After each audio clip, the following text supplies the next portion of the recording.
40টা safety pin 10, সুই সুতা 10। লোকজন ভিড় জমায় তার ডাকে। কেউ কেনে, কেউ আবার শুধু মোবাইলে ছবি তোলার জন্যই এগিয়ে যায়। তাতে অবশ্য বিরক্তি নেই অধীরের। সেফটি পিন বিক্রি করতে আলিপুর দুয়ারের ফালাকাটা থেকে তিনি চলে এসেছেন জলপাইগুড়ির ময়নাগুড়িতে। কোন কোন জায়গায় আপনি যান? বিভিন্ন জায়গায়? আমাদের কোনো ঠিক নাই, যখন যেখানে মন করে সেখানে চলে যায়। মানে ডুয়ার্সের সব জায়গায় কি ঘোরেন আপনি? কাস্টমার কেমন হয় আপনার? ভালো কাস্টমার হয়। তো এই যে আপনাকে সেফটি পিন ম্যান বলে, অনেকে ছোট বাচ্চারা সেফটি পিন দাদু বলে, তো এই দামটা শুনে, এই নামটা শুনে আপনার কিরকম?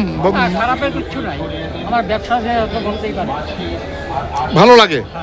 আর অনেকের নাম জানে না, কেউ আছে আইসক্রিম বেচে, ও দাদা আইসক্রিম, এইভাবেই চলে, সেটা খারাপ পাওয়ার।